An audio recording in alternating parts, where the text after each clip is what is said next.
My name is Delaney Forsythe. I'm 43 years old. And for 11 years, I watched my brother build a business using my credit score, my professional contacts, my unpaid weekends, and my name on every document that mattered, while my name appeared on exactly 0 documents that paid. He built a construction company worth $1.4 million with my signature on the foundation of every loan that got him there. And then, one Tuesday morning in February, I got a phone call from a bank I hadn't thought about in 3 years, telling me I owed them $218,000. That was the day I found out my brother had sold the company. Quietly, without telling me, without paying off the loans my name was on, without a single phone call. But here's the part that kept me wide awake at 4 a.m. for 6 months after that call. The part nobody in my family wanted to talk about. My brother didn't just sell the business and disappear. He moved his new life into a house that was purchased, partially, with money that had my name on it. And when I finally understood the full picture, what I had unknowingly done for 11 years, and what I had the legal right to do about it, everything changed. Before I take you back to the beginning, please hit like and subscribe to this channel.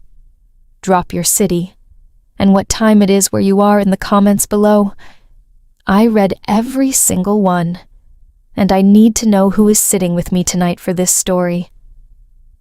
Now let me take you back to the spring I turned 29, and the phone call that started all of it. My brother Garrett is 4 years older than me. We grew up in a town called Millhaven, Georgia, population 12,000, the kind of place where everybody's last name tells you everything about who their people are and what side of the county line they come from. The Forsythes had been in Millhaven since the 1940s. My grandfather ran a feed store. My father ran a tire shop. And Garrett, from the time he was old enough to hold a hammer, was going to build things. He wasn't wrong about that part. He genuinely had the instinct for it. While other kids were playing video games, Garrett was drawing floor plans on graph paper at the kitchen table. He could look at a house and tell you in 60 seconds what was structurally sound and what was held together with paint and optimism. He apprenticed under a local contractor named Barlow Hicks the summer he turned 17 and never looked back. By 25, Garrett was running job sites. By 27, he was the best project manager Barlow had, pulling in a salary that most people in Millhaven couldn't imagine. By 29, he decided he wanted to go out on his own, which is when he called me. I need to tell you a little about where I was at 29, so you understand why I said yes the way I did. I had graduated from the University of Georgia with a finance degree and gone directly into commercial lending at a regional bank.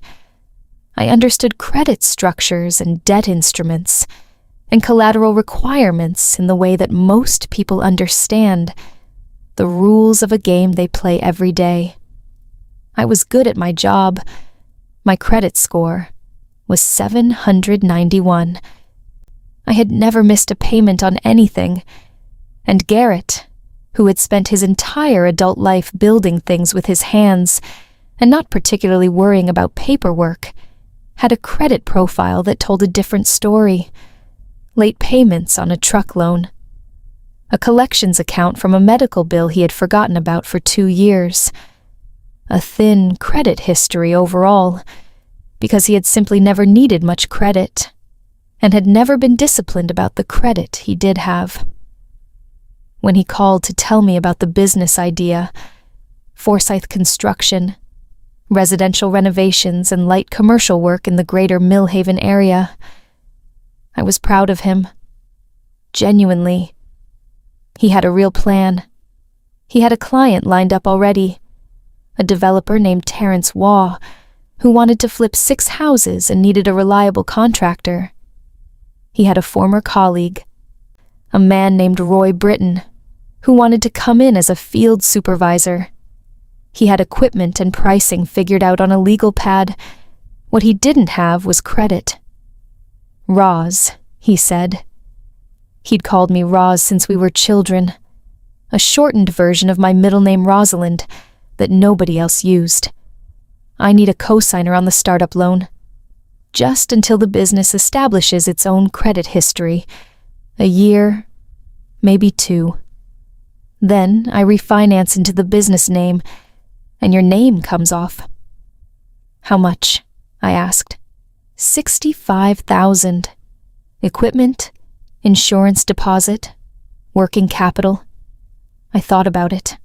I asked the questions I knew to ask because I worked in commercial lending. I reviewed the business plan he emailed me. I looked at Terrence Waugh's track record. I calculated the debt service ratio on the projected revenue. I said yes, because he was my brother. Because the plan was solid. Because I understood finance well enough to assess the risk as manageable.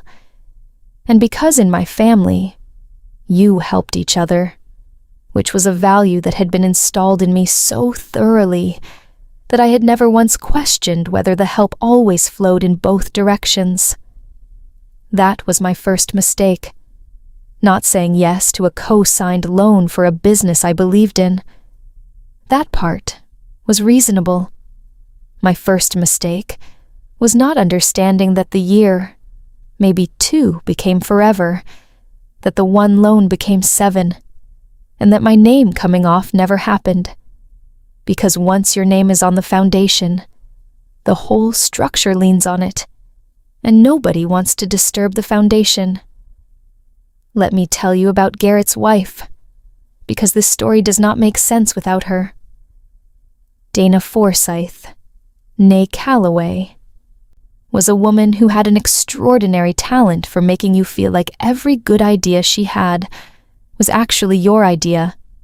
She was pretty in the way that women in small southern towns are sometimes pretty, effortless seeming, careful about it. She wore her hair in a high ponytail and drove a clean white SUV and made the kind of casseroles that appear on porches after funerals and immediately create goodwill in all directions. Garrett met her at a church young adults group when he was 24. They married when he was 26.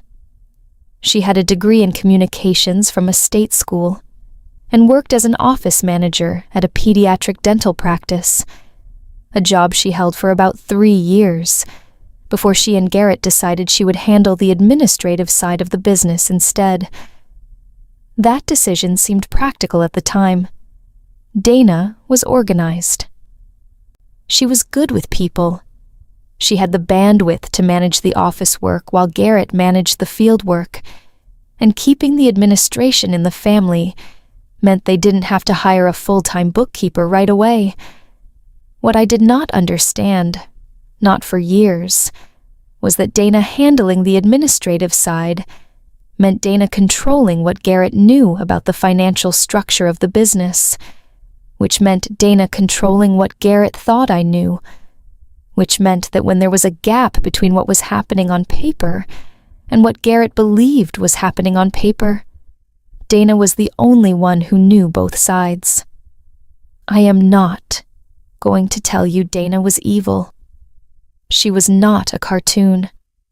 She was a woman who had married a man with ambition and limited financial discipline, and had decided, somewhere along the line, that the business's success depended on her managing information the way a contractor manages load-bearing walls, carefully, strategically, knowing that if the wrong piece shifts, the whole thing comes down. What she was managing, in the end, was me. But I'm getting ahead of myself. Let me take you through the 11 years the way an accountant would, because I am not an accountant, but I think like one. And numbers tell stories that feelings sometimes can't. Loan 1, Year 1, $65,000. Equipment, a work truck, a trailer, a pressure washer, a tool inventory. Cosigner, me. Garrett's plan was to refinance this into a business-only instrument within 18 months, once the company had 2 completed projects and established trade credit. The 18 months came and went. When I asked Garrett about refinancing, he said the bank had told him the business credit wasn't quite there yet. He'd try again in 6 months. I said, okay. It was still one loan. I could manage one loan. Loan 2. Year 2. $38,000. A second work truck, and a utility vehicle for Dana to use for site visits. Cosigner, me, again, because the business credit still wasn't strong enough to stand alone, and the first loan hadn't been refinanced yet. Garrett said they needed the vehicles to bid on a larger commercial account. The commercial account was real. Terrence Waugh had introduced him to a property management company that wanted ongoing maintenance contracts. It was a legitimate growth step. I signed. I told myself it was still manageable. 65 plus 38 was $103,000 in co-signed debt, which sounded like a lot, but the business was generating revenue, and the payments were current. Loan 3, Year 3, $82,000. A line of credit from a different bank. Garrett was expanding into light commercial construction. He needed working capital to carry larger projects between draws. The business needed operating liquidity. This one, he said, would absolutely be refinanced in the business name within the year, because the revenue history now existed to support it. I had a longer conversation before signing this one. I asked Dana directly about the books. She walked me through a clean set of financials: profit and loss, accounts receivable aging, cash flow projections. The numbers looked solid. The business was real. The growth was real. I signed. Loans 4, 5, and 6 came in years 4 through 7. Spread out enough that no single ask felt outrageous in isolation. A small equipment loan for a skid steer loader. A refinanced version of the first truck loan that somehow added $20,000 to the principal during the refi. A lease guarantee on a commercial shop space where they stored equipment and ran the office. By year 7, my total co-signed exposure was somewhere north of $200,000. I had a rough sense of the total because I still had the original documents, but I had stopped calculating it precisely because the calculation made me anxious, and the payments were current, and Garrett's business was doing well enough that I genuinely believed, that the risk was shrinking even if the numbers weren't. I was wrong. Loan 7 was different. Loan 7 was the one I almost didn't sign. Year 9. A construction loan for a spec house. Garrett had decided to expand into development, not just building for clients, but buying land, building a house, and selling it. The spec house was a 4-bedroom new build on a 2-acre lot on the east edge of Millhaven.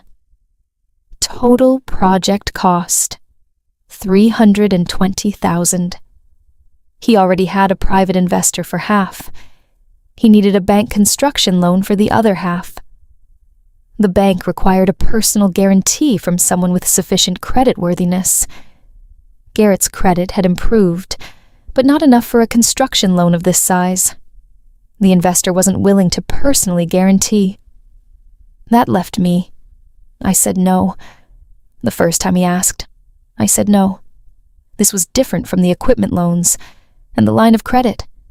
A construction loan tied to a real estate project was a different category of risk. If the house didn't sell, or sold for less than projected, or the construction ran over budget. Roz, he said, we've come this far. This is the move that takes the business to the next level. One house, one sale. The math works. I have it all priced out. Dana sent me the pro forma.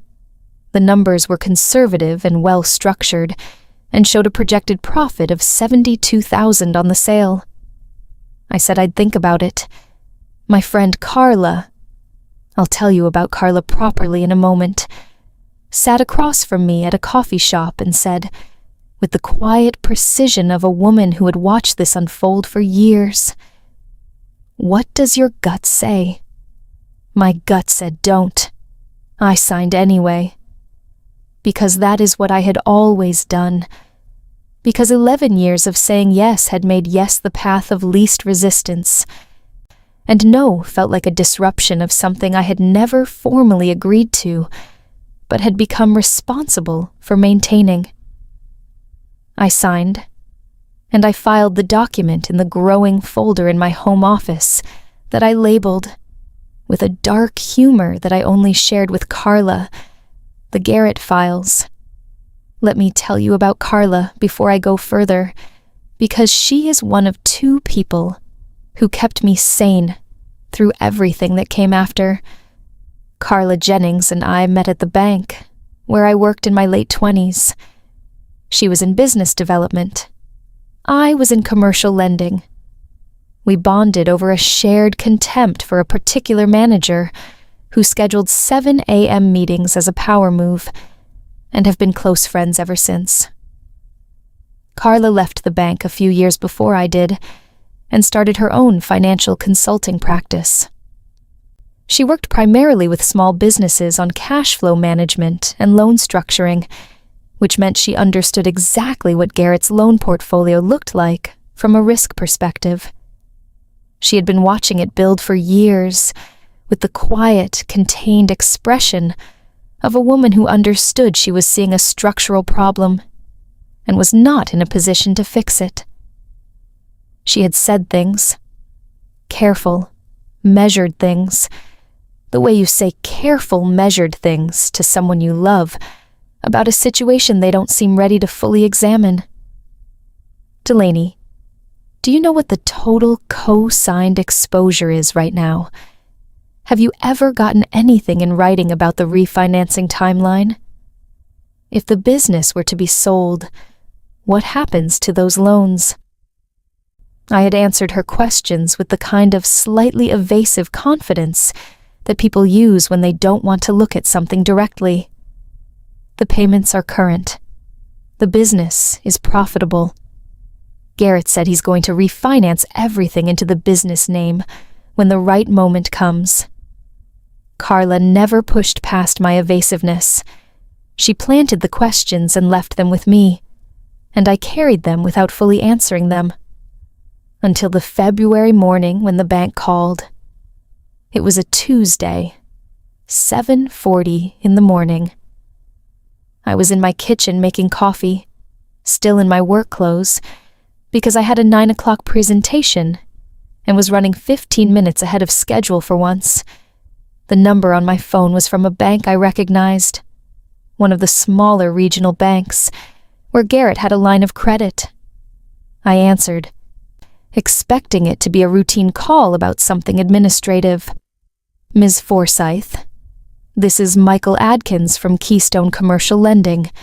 I'm calling regarding the business line of credit in the name of Forsythe Construction, account ending in 4417. Yes, I co-signed that account. What can I do for you? A pause. The kind of pause that tells you before the words do that something has gone wrong. Miss Forsythe, the account went into default approximately 60 days ago. The full outstanding balance of $218,000 is now due. As a co-signer on this account, you are jointly and severally liable for the outstanding balance.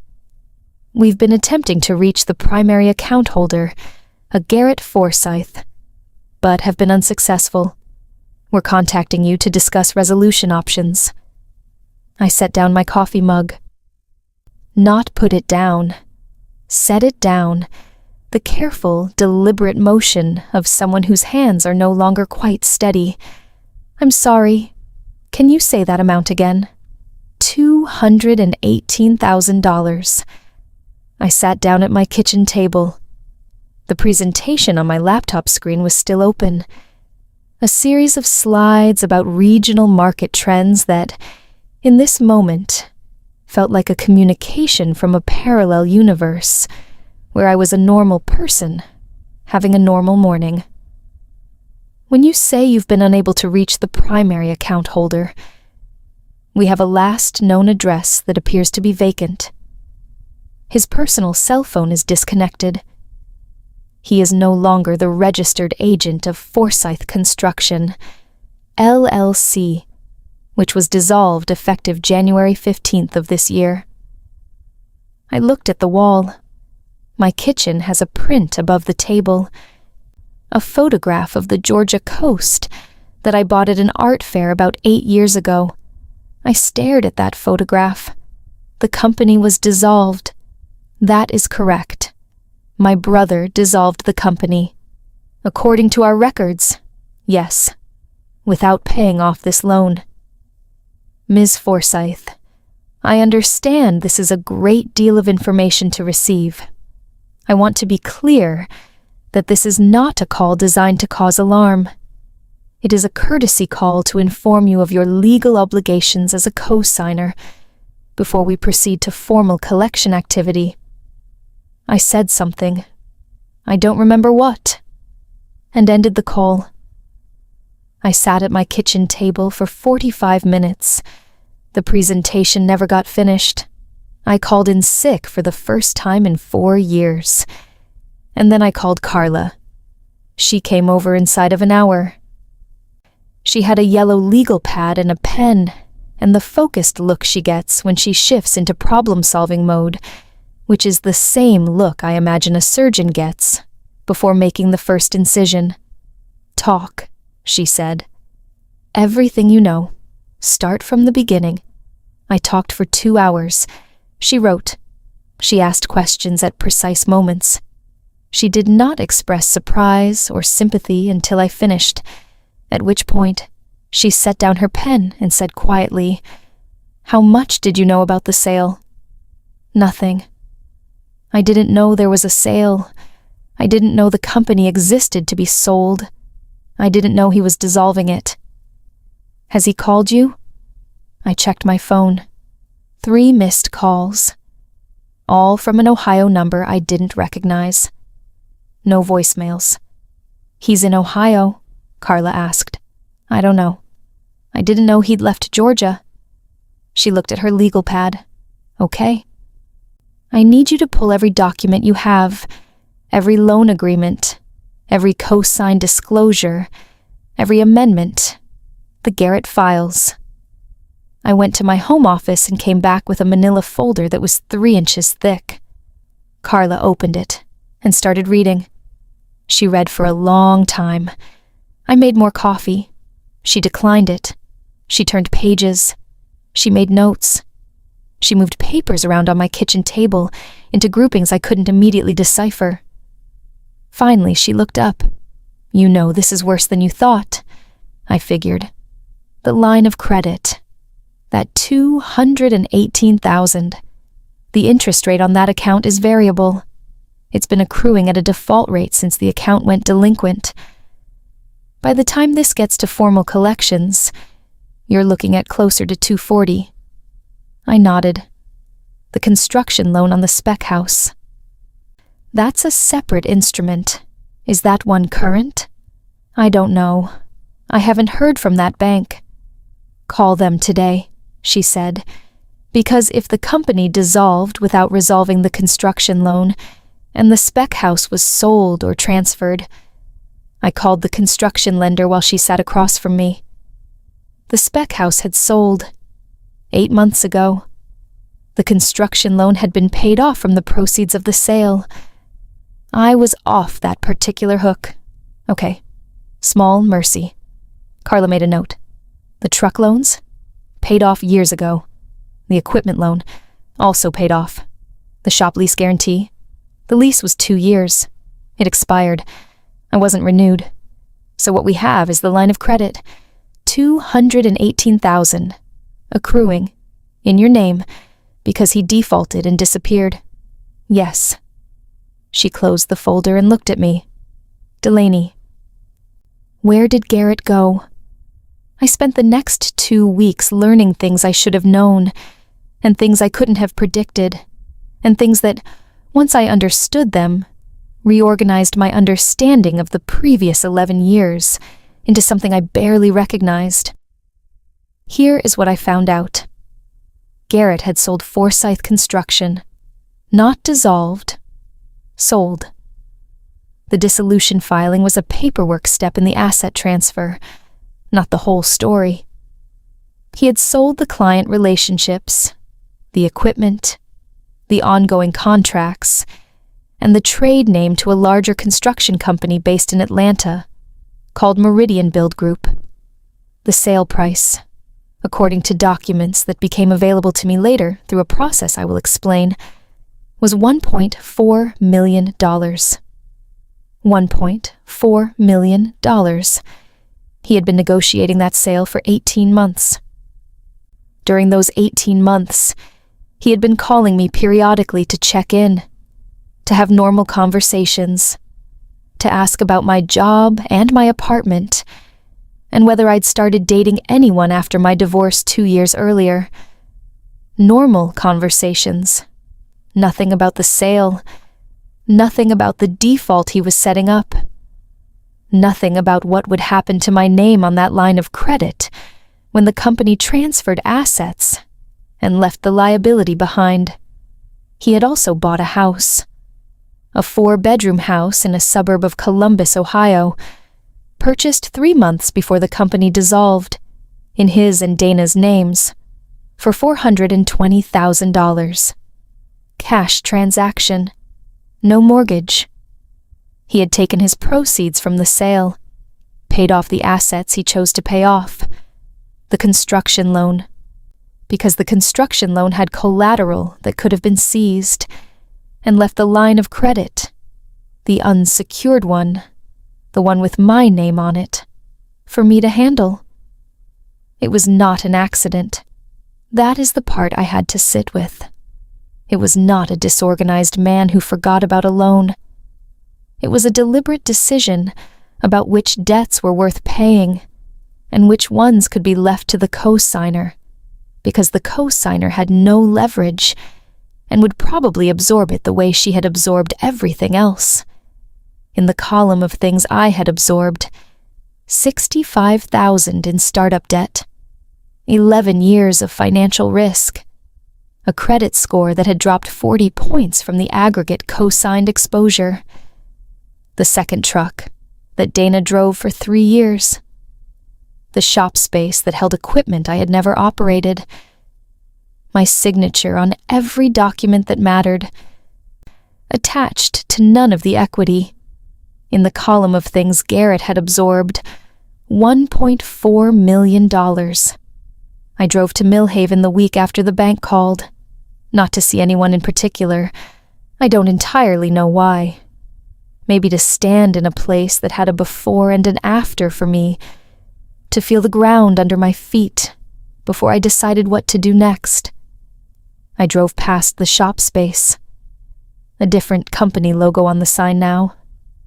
I drove past the first job site Garrett had ever taken me to see, a farmhouse renovation he'd been proud of, back when I had believed without reservation that his success was something I was part of. I drove past my parents' house. My father was sitting on the front porch. He saw my car and raised his hand. I raised mine back and kept driving. I wasn't ready for that conversation yet. Let me tell you about my parents, because this story requires them. My father, Dale Forsythe, is 68. He retired from his tire shop 6 years ago when his knees started giving him trouble, and sold the business to a younger man who kept the name and the location and changed nothing else. He is a quiet, contained man who spent his working life in a shop where solutions were physical and knowable, and who has never been entirely comfortable with problems that exist primarily on paper. My mother, Betty, is 65. She taught 4th grade for 30 years. She is warmer than my father, and more expressive, and also, in the specific way that mothers sometimes are with their sons, slightly less willing to hold Garrett to the same standards she held me. That last part is not a complaint. It is just a fact of our family's geometry, one I had understood since childhood, and had never quite found the right moment to name out loud. Garrett was the firstborn, the boy who built things, the one whose ambition was legible to my father, in a way that my professional success in finance had never quite been, even though I made more money than Garrett had ever made before the sale. There is a particular way that some fathers understand the success of sons, through calluses and square footage and concrete things in the world. That does not always translate when the success is spreadsheets and credit analysis and understanding the invisible architecture of money. I was the good student, the one who left, the one who sent money home when my parents needed a new water heater or when my mother had a medical bill that stretched them, the one who co-signed her brother's loans without anyone officially asking her to, because that is how families like mine operate.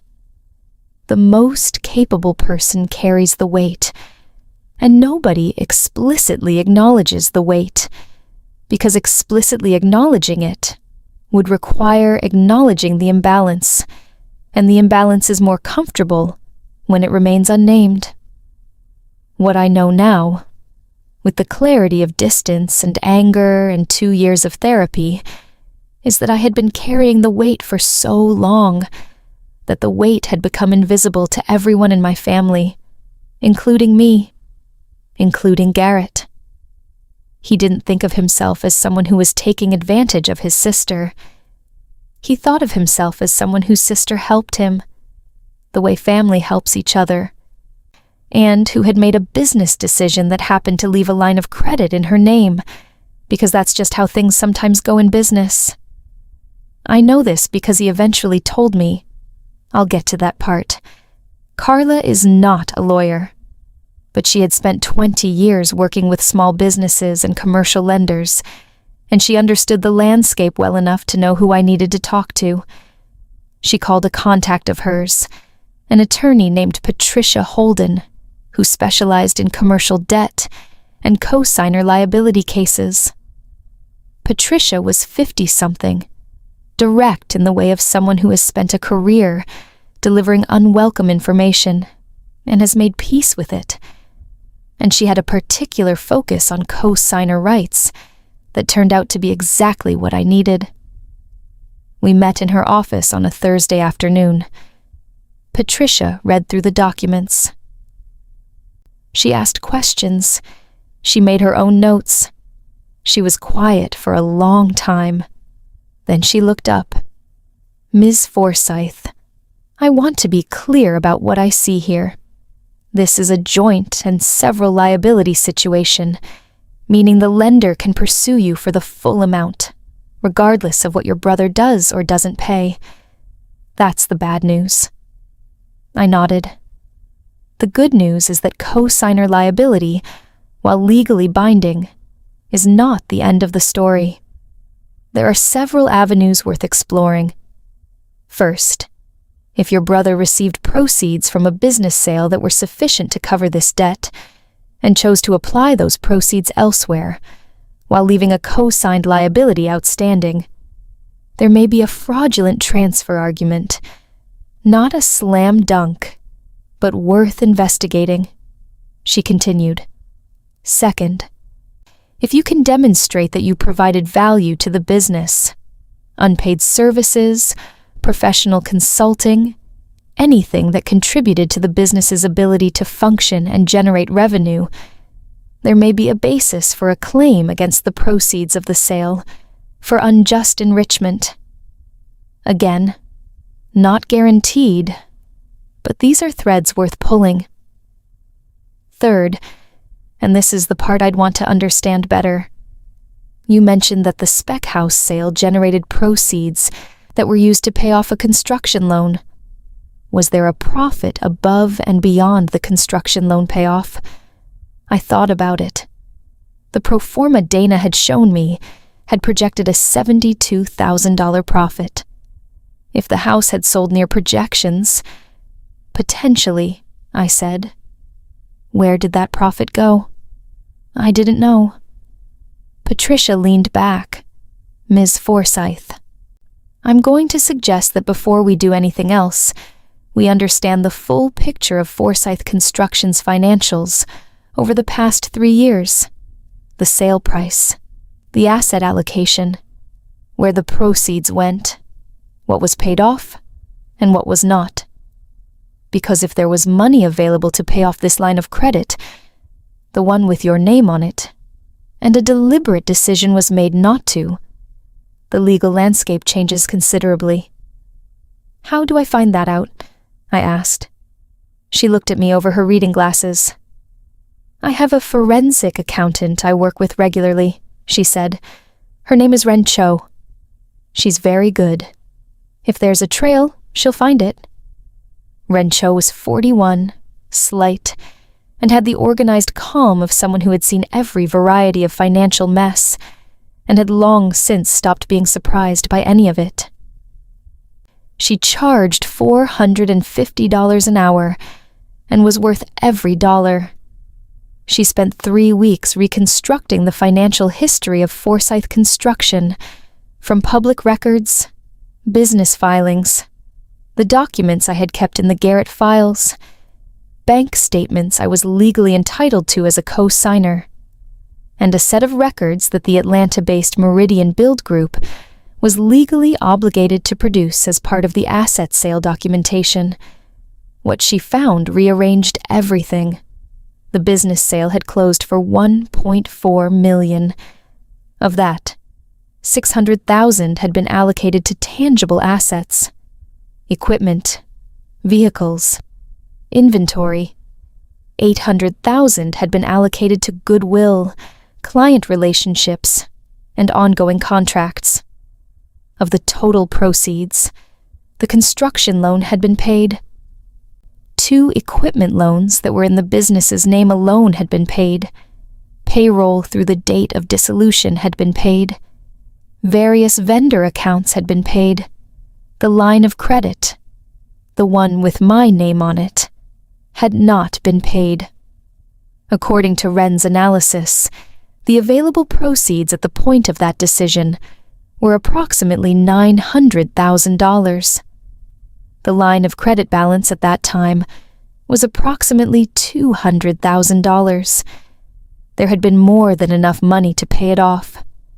The decision not to pay it had been made, deliberately, and the proceeds had then been moved into Garrett and Dana's personal accounts, into the down payment on the Ohio house, into a series of investment accounts held in Dana's name that Ren had identified through the forensic process. I am choosing not to tell you exactly how Ren found all of this, because I don't entirely understand the legal details, and I don't want to explain it wrong. What I can tell you is that when she sat across from me at Patricia Holden's conference table and walked me through the spreadsheet she had prepared, I sat very still and listened to numbers that told a story I had not known I was living. Ren finished her presentation. Patricia looked at me. I want you to take a few days before you respond, she said. This is a significant amount of information, and the path forward requires decisions you shouldn't make in the same sitting as the information. I drove home. I sat in my apartment for a long time. I called my mother. My mother picked up on the second ring. She knew something had happened. I had told her only that Garrett had left the state and that I needed to talk to her. But she didn't know the full picture. I told her. All of it. The bank call, the default, the $218,000, the sale, the Ohio house, Wren's analysis, what Garrett had done with the proceeds, and what he had left behind with my name on it. My mother was quiet for a long time. "Delaney," she said finally. "Are you sure? I have an attorney and a forensic accountant who both say yes." She exhaled, the sound of a woman absorbing something she would prefer not to have received. "I don't want to believe Garrett would do that deliberately," she said. "Mom, he had $900,000 available. He knew the line of credit existed. He made a decision. Maybe he didn't realize. He's not stupid, Mom. He's built and managed a construction business for 11 years. He understands loan documents. He knew I was on that account. He made a deliberate decision about what to pay and what to leave." Another silence. "What are you going to do?" "Patricia thinks we have grounds for a fraudulent transfer claim," I said. "If the proceeds were moved out of the business specifically to avoid paying a known liability, which is what the analysis suggests, we can potentially go after the personal assets they used those proceeds to fund." She made a sound. Not words, just a sound. "Mom. He used my credit for 11 years. He built a company worth $1.4 million and walked away with $900,000 of it and left me holding $218,000 in debt. What would you do?" "I don't know," she said. I don't know how this happened." "I do," I said. "I kept saying yes, and he kept counting on it." She cried, quietly, the way she cries, always privately, never wanting you to see it. "I'll talk to your father," she said. "Okay. I'm sorry, sweetheart. I know, Mom." I hung up. My father called 2 hours later. He is not a phone call person. He says what he needs to say in 3 sentences and hangs up. So his call told me, before he said a word, that this was serious. "Delaney, I talked to your mother. I know." A pause. The sound of my father organizing his thoughts, which takes longer than it used to. "What do you need from us?" I hadn't expected that question. I had expected a defense of Garrett, or a suggestion that there must be a misunderstanding, or a request that I give my brother a chance to explain himself. I had not expected to be asked what I needed. "I need you to understand that I'm not doing this to hurt the family," I said. "I'm doing this because he left me with $250,000 in debt he had the money to pay." My father said, after a moment, "That's not right." "No, Dad, it isn't." "I don't know how to fix this," he said, "but that's not right. And if you need to do whatever you need to do, I'm not going to stand in the way of that." It was the most my father had ever said to me about a hard thing in one phone call. "Thank you," I said. He hung up a moment later. 3 sentences, as promised. Garrett called on a Thursday evening, 3 weeks after the bank had first contacted me, an Ohio number. I picked up. There was a long pause on his end. "Roz," he said. There it was, the nickname. The same one he'd used when he was asking me to sign the startup loan 14 years ago. The same one he used every time he needed something. I didn't say anything. "I heard you got a call from Keystone," he said. "I did. I was going to contact them," he said. "I've just been trying to get settled. Dana and I needed—" "You sold the company for $1.4 million, Garrett." Silence. "You had $900,000 in available proceeds. The line of credit I co-signed had a balance of $200,000. You paid everything else and left my name on that debt. Roz, do not call me that right now." He was quiet. I said, Did you think I wouldn't find out? I didn't think. No, I said. You did think. You thought exactly what you always thought. That I would handle it. That I would absorb it. That I would do what I always did and figure it out, and not make it complicated for you. Because that's what I've always done. You built your entire plan around the assumption that I would take the loss. The line was very quiet. I could hear faintly sounds that might have been the inside of a house, a television, maybe a child. Dana's youngest would be about 13 now. The thing is, Garrett, I said, I was going to absorb it again.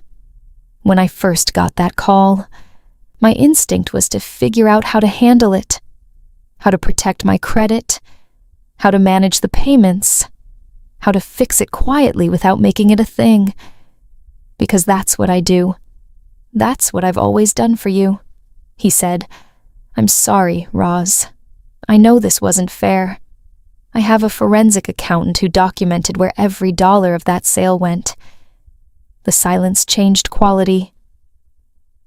I have a commercial attorney who has identified what she believes is a fraudulent transfer claim. Because moving $900,000 in business proceeds into personal accounts when you had a known co-signed liability outstanding. That is a thing the law has opinions about. Garrett, Roz, I can explain the finances.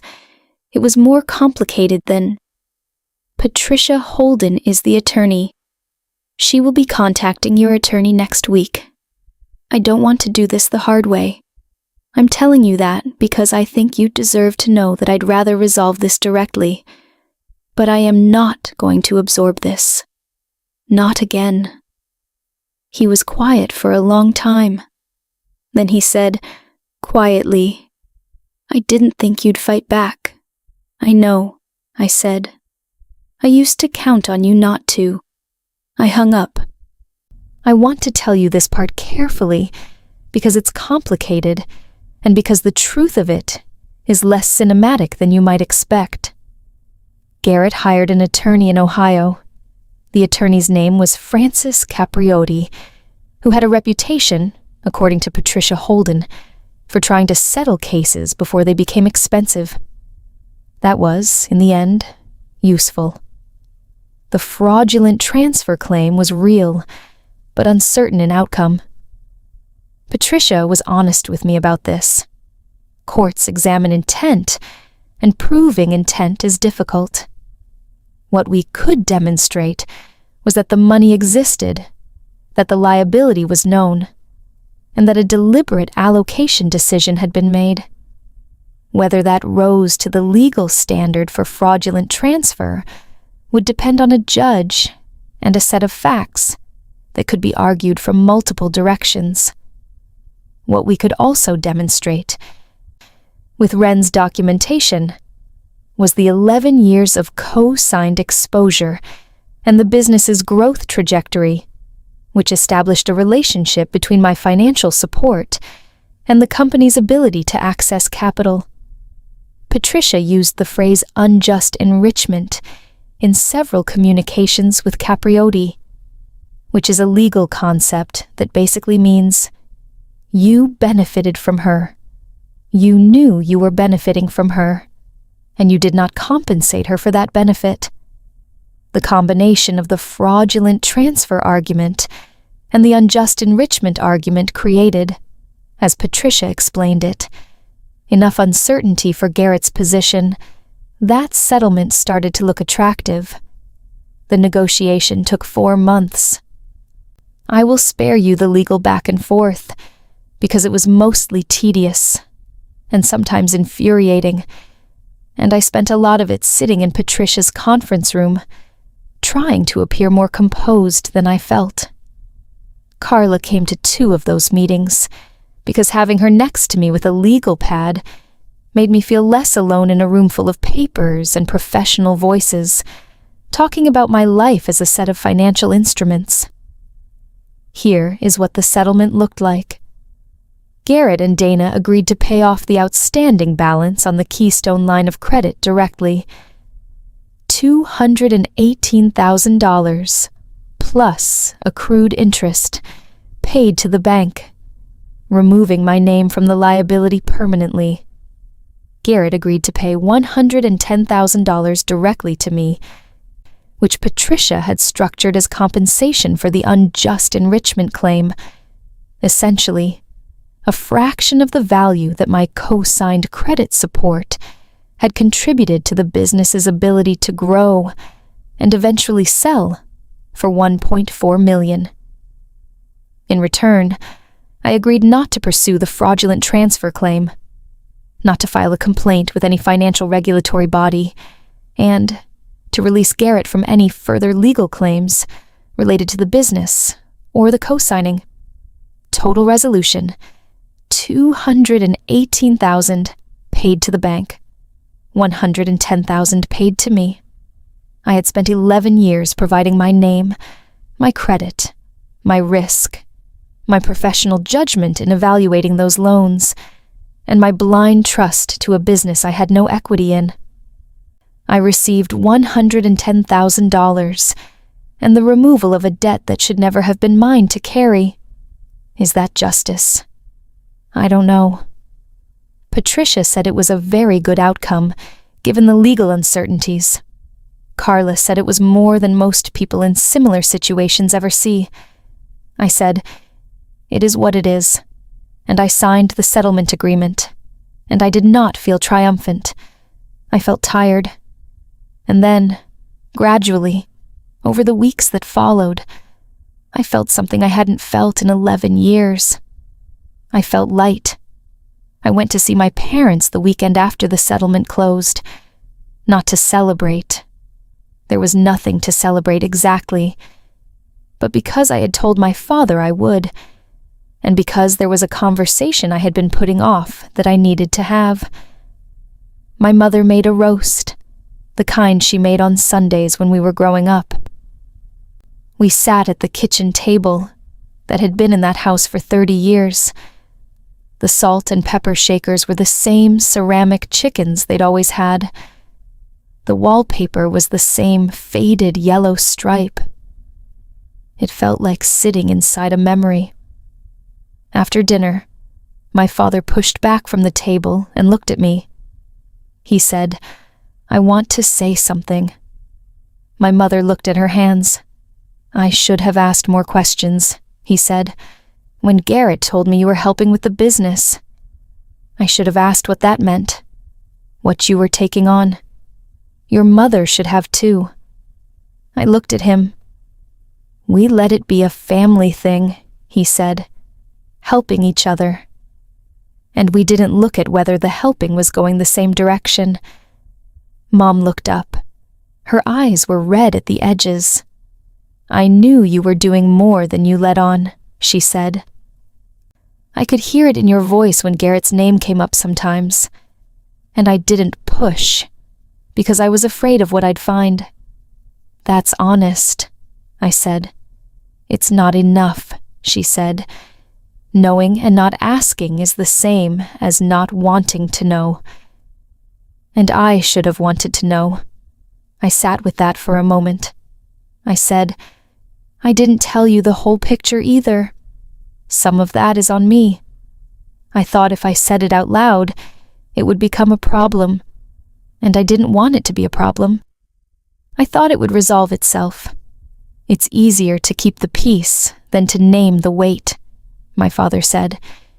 He sounded like he was reciting something he'd been working out in his head for weeks. "Yeah, Dad, it is." He nodded. "Is there anything you need from us?" my mother asked. "Not about the money, just from us, as your parents." I thought about it. "I need you to know that the next time someone in this family asks me for something that requires my name on a document, I'm going to say no. And I need it to be okay that I say no." My father said, "It's okay." My mother said, "It has always been okay." I looked at her. "I know I haven't always made it feel that way," she said, but it has always been okay. I stayed through dessert. My mother sent me home with leftovers in a container that had a small pink sticky note on the lid that said, "Love you." I put the container in the passenger seat of my car and drove home in the dark. And somewhere on the highway, I started crying. Not from grief exactly, but from the release of something I had been holding for a very long time. My brother called me 4 months after the settlement, not because he needed anything. There was nothing left for me to give him, and he knew it. He called because I think some part of him needed to say something that wasn't mediated by attorneys and formal documents. I answered, because I needed to hear whatever it was he had to say and make my own decision about what to do with it. "Roz," he started, and then stopped. I waited. "I made it easy for myself," he said. "That's what I've been sitting with. It wasn't that I didn't think about you. It was that thinking about you was complicated, and making it your problem was easy. And I took the easy path. And I told myself it was just how business works. Liabilities pass through. Co-signers are there for exactly that kind of situation. I said things to myself that let me not look at what I was actually doing." He paused. "I built a company," he said. "I did the work. I built the relationships. I learned the trade. That part I'm proud of. But I couldn't have built it as fast or gotten to where it got to without your name on those documents, and I treated that like a given instead of a gift. And then I treated the gift like something I didn't have to give back. I said, 'You could have just paid off the line of credit.' I know. It would have cost you 200,000 of 900,000. You would have walked away with 700,000 clear. I know. Why didn't you?" A long pause. "Because Dana said you'd handle it," he said, "and because some part of me believed her, because I'd always believed it before. I let that sit." "Garrett," I said, "I'm not going to tell you we're okay, because we're not okay yet, and I don't know if we will be. But I need you to understand something. The amount of money is not the part I'm going to carry longest. The part I'll carry longest is that you knew my name was on that account, and you chose to move the money and say nothing. You knew, and you chose, and you went quiet." He didn't argue. "I have a daughter," he said suddenly. "What?" "Dana's pregnant. 6 months. A girl. We're naming her Margot." I didn't know what to do with that information. I said, "Okay, I wanted you to know." "Okay." The silence between us was not empty. It was full of 11 years, and a settlement agreement, and 2 people who had been shaped by the same family into very different ideas about what it means to help, and what it means to ask. "I'm not going to chase a relationship with you," I said, "but I'm not closing the door. If you figure out what it means to be honest with me, actually honest, without the angle, without the calculation, I'm willing to find out what that looks like." He said, "That's more than I deserve." "Yeah," I said, "it probably is." I hung up. I want to tell you this part because I have thought about it more than any other part, and because I think the truth of it matters, even though it is not a comfortable truth. 3 months after the settlement, Carla sent me a text message with a screenshot attached. No explanation, just the screenshot. It was a Facebook post. Dana Forsythe's profile, which I was not connected to, had been captured by someone who was. The post was from 3 years earlier, before the sale, before any of this. And it was a response to a question another woman had posted in a private homeowners group about dealing with difficult extended family. Dana had written, in response. The trick is to never make them feel unwanted or undervalued. Keep them invested in your success. Make them feel like it's a partnership. If they ever question anything, remind them how much it means to the family. The moment they feel like an outsider instead of an insider is the moment they start asking questions you don't want to answer. We've been managing a family business relationship for almost 7 years this way, and it's worked out really well. I read it 4 times. I screenshot it and sent it to Patricia Holden. She said it was interesting but not legally actionable at this point, given the existing settlement. I sent it to Carla with the message. She knew exactly what she was doing. Carla responded, "I know." I sat with that post for a long time.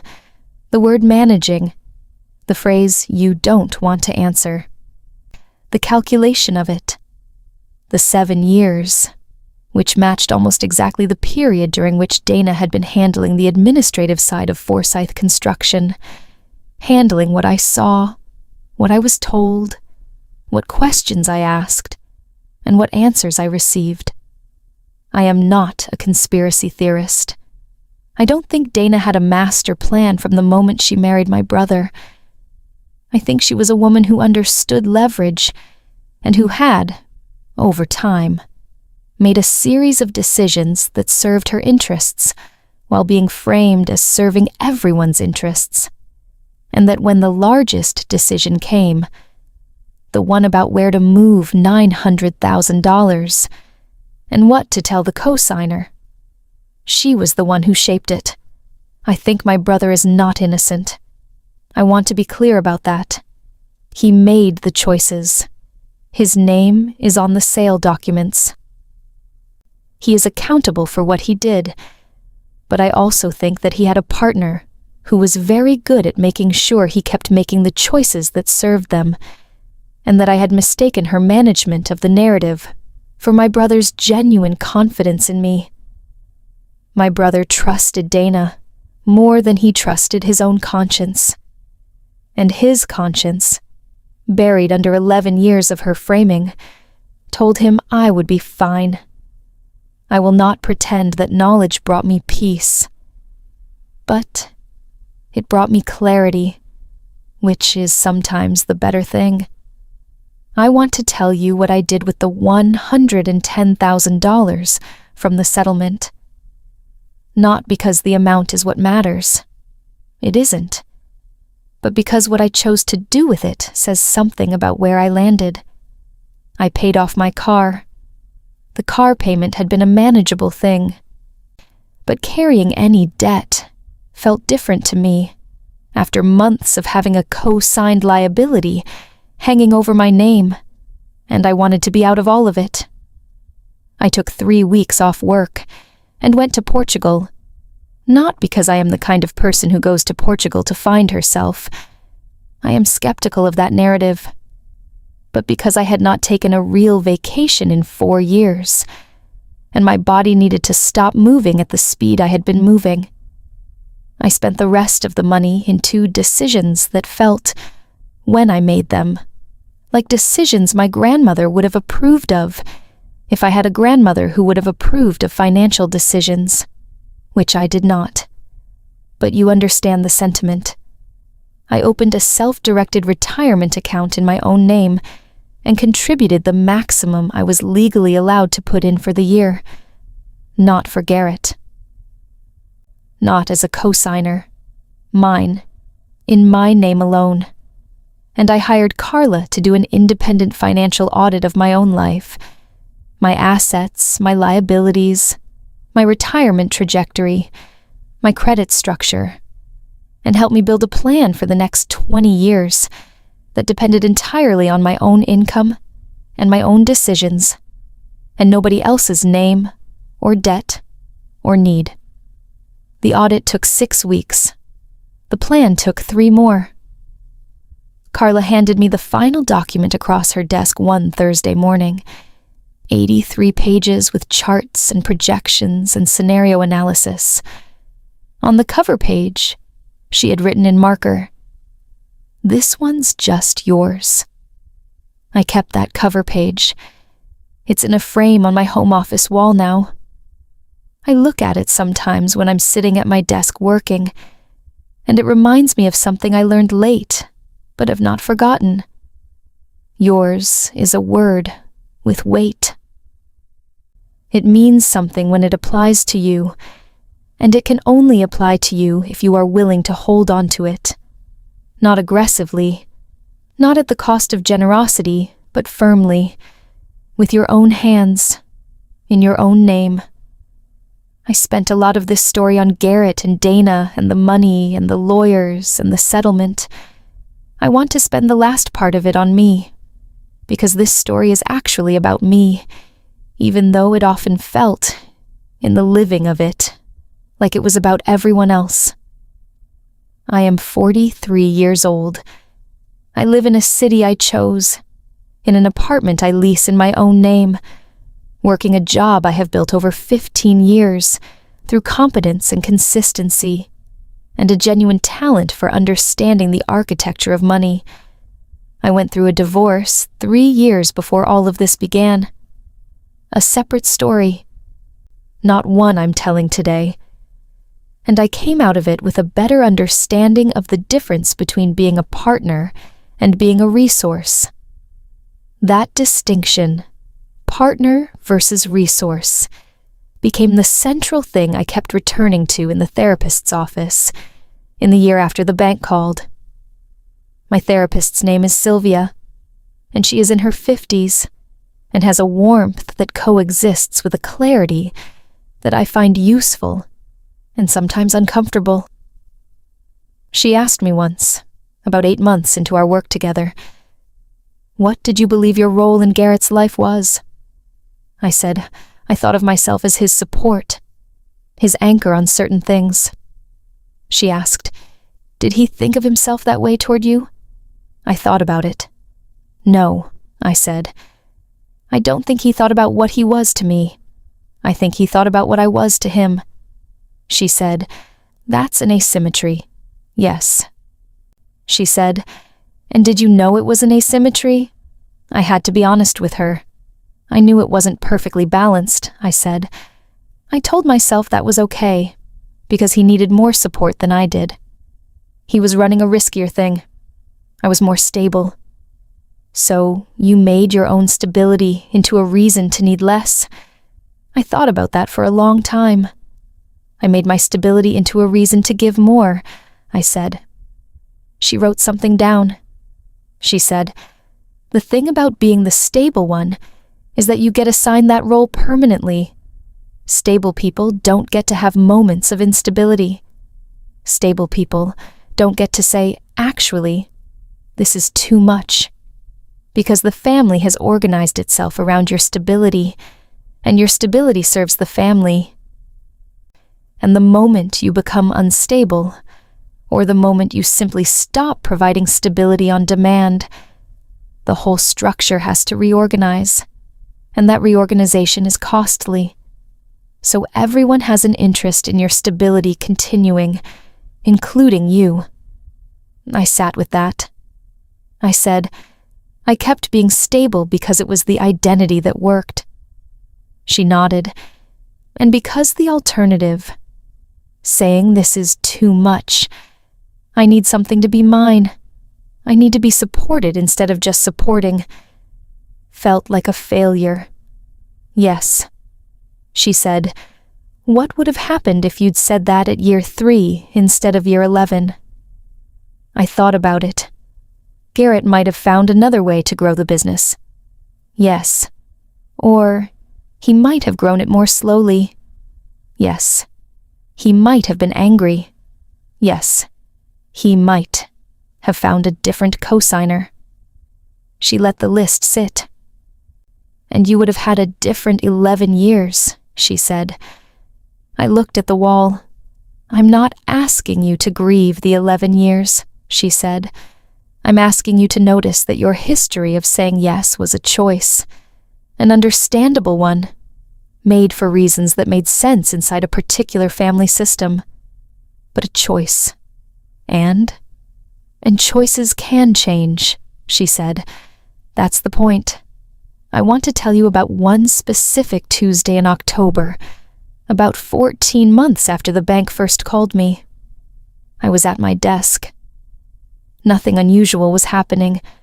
I had a normal amount of work and a cup of coffee that had gone slightly cold, and a meeting in 2 hours that I had prepared for.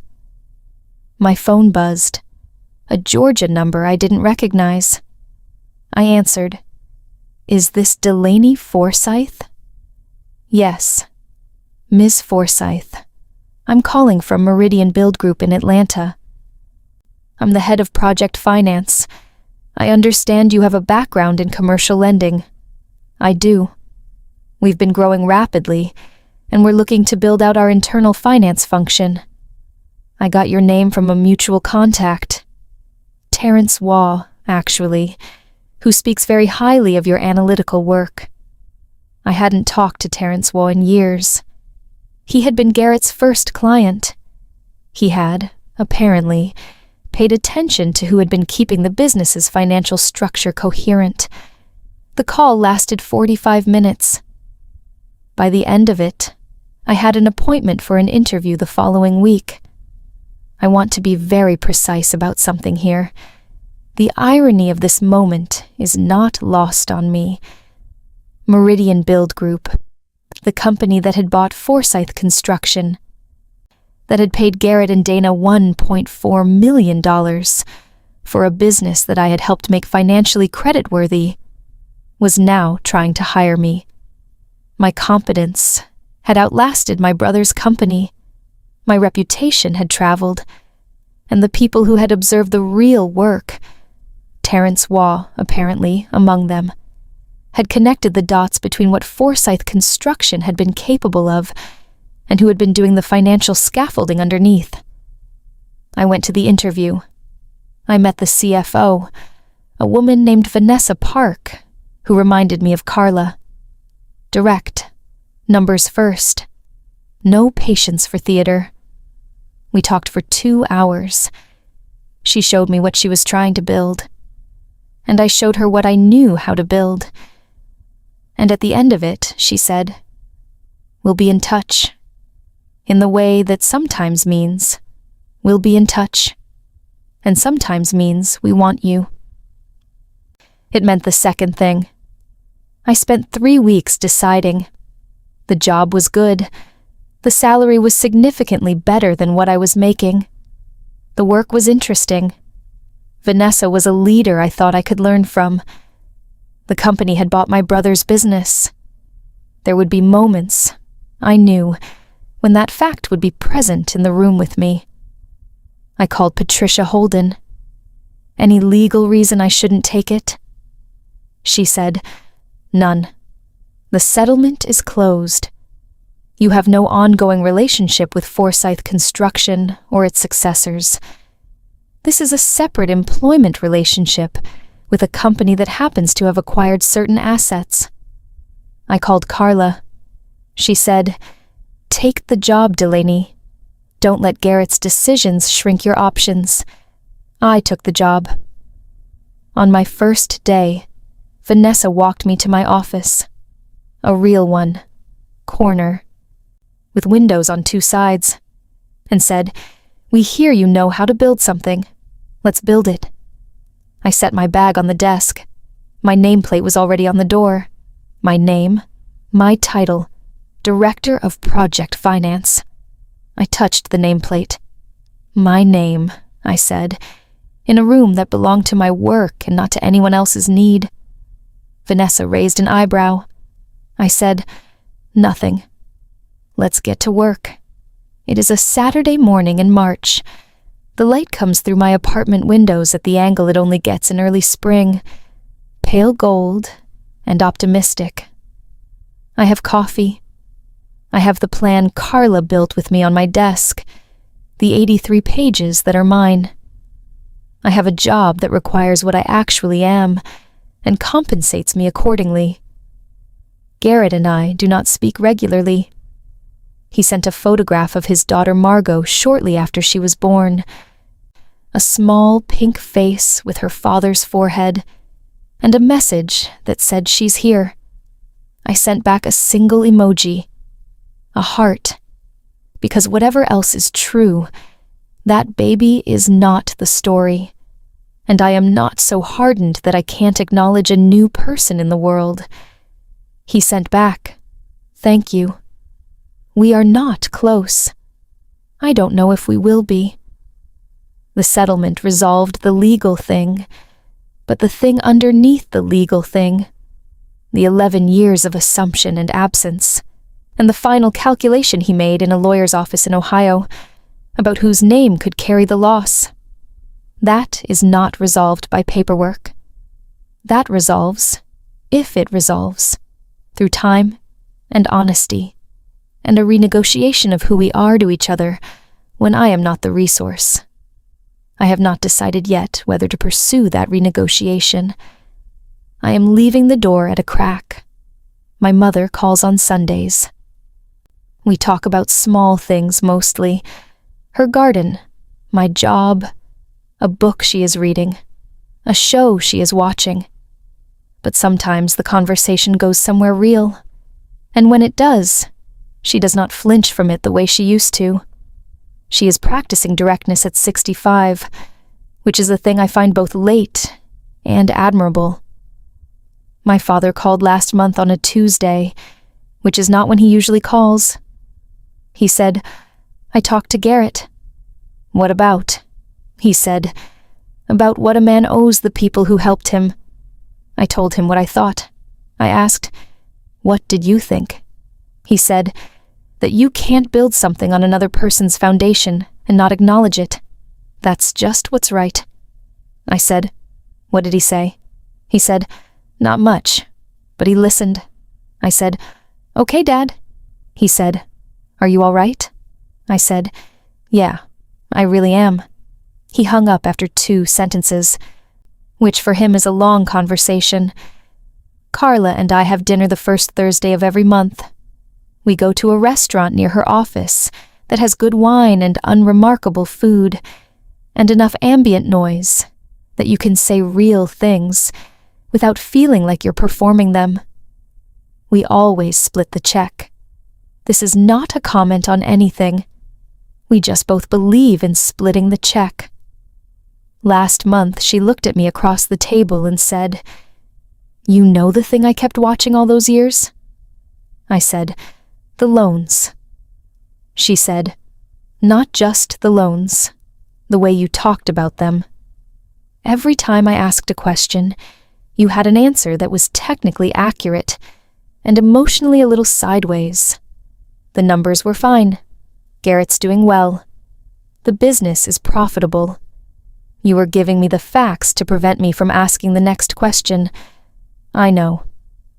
She said, "And then you stopped doing that." "When?"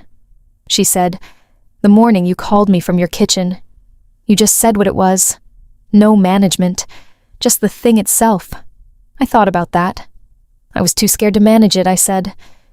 She said, "I think you were finally too honest to." We finished dinner. She paid for the wine because the wine had been her suggestion. I paid for everything else because the food had been mine. We argued briefly about the dessert, which had been neither person's suggestion, and which we had both eaten without guilt, and we eventually split it down the middle. She hugged me at the door. She said, "I'm glad you called me that morning." I said, "You're the first person I called." She said, I know you know," I said. She laughed and got in her car. "I want to close with something that happened at work last week. Not a dramatic thing, just a small, specific thing that I keep coming back to. I was in a meeting about a new project, a mixed-use development on the south side of the city. Big project, complex financing, multiple lenders. Vanessa was running the meeting. I was presenting the debt structure analysis. At one point, a question came up about personal guarantees on the construction loan. one of the junior analysts, said something about how personal guarantees are essentially just a formality, that they rarely get called, that they're more about demonstrating commitment than about actual risk transfer. I looked at him. I said, "Personal guarantees are not a formality. When a business defaults, the guarantee gets called. The person whose name is on that line is responsible for the full amount. The fact that it doesn't happen often is not the same as the fact that it doesn't happen. Don't let people sign something as a formality. Make sure they understand what they're actually agreeing to." The room was quiet for a second. Vanessa said, "Good. That's the right way to think about it. Make sure everyone we work with understands the document before they sign it." I moved on to the next slide. But I kept that moment, not because it was important to anyone else, because it was important to me. I understand now, in my body, and not just in my training, what a signature means. I understand what your name on a document is worth, not as a favor, not as a formality, not as the thing you do when someone you love needs you to say yes. Your name is a tool, and a tool is only as useful as the understanding of the person who holds it. I know what my name is worth now. I know what I am worth, and I do not require anyone else to tell me. If you have been the stable one in your family, the one who gets called when things need to hold together, I want you to know something. Your stability is not infinite. Your stability is not an obligation. Your stability is a skill, and skills have value, and value is not the same as obligation. You are allowed to say, "I have given a great deal, and I would like something in return." You are allowed to say, "My name on this document means something, and I would like the thing it means to reflect in how you treat me." You are allowed to say, "I have been absorbing things that should have been shared, and I am done absorbing." You can say these things without cruelty. You can say them with documentation. You can say them slowly, carefully, with an attorney if necessary, and a forensic accountant if necessary, and a very good friend with a legal pad sitting next to you. You can say them even to the people you love most. Especially to those people, the hardest boundary I have ever drawn was with my brother, not because I didn't love him, because I did. Because loving someone does not mean funding their life without acknowledgement. Because being family does not mean being the one who always absorbs the cost of someone else's decisions. It took me 11 years to understand that. I won't pretend otherwise. I was complicit in my own situation, through my own silence, and my own desire to be needed, and my own belief that the right kind of generosity doesn't keep score. But there is a difference between generosity and invisibility, between helping and being used, between family loyalty and being the foundation everyone stands on without knowing your name is holding up the floor. My name was the foundation of that business, and the business sold for $1.4 million. I know what my foundation is worth. The question I want to leave you with is this: do you? It is late now. The spring light has shifted to evening. The city outside my window is doing what cities do on Saturday evenings, softening, warming, filling with the sounds of people deciding how to spend the time that belongs to them. The plan Carla made is on my desk. The nameplate from my office door. I take it home sometimes, for reasons I don't entirely analyze, is on the corner of my dresser. My name, my title, my foundation. Not because anyone gave it to me, because I finally understood that it had been mine all along, and I stopped letting other people build on it for free. If you've been in a situation involving co-signed debt or family business disputes and are unsure of your legal options, please consult a licensed attorney in your area. Co-signer rights and fraudulent transfer laws vary by state and jurisdiction.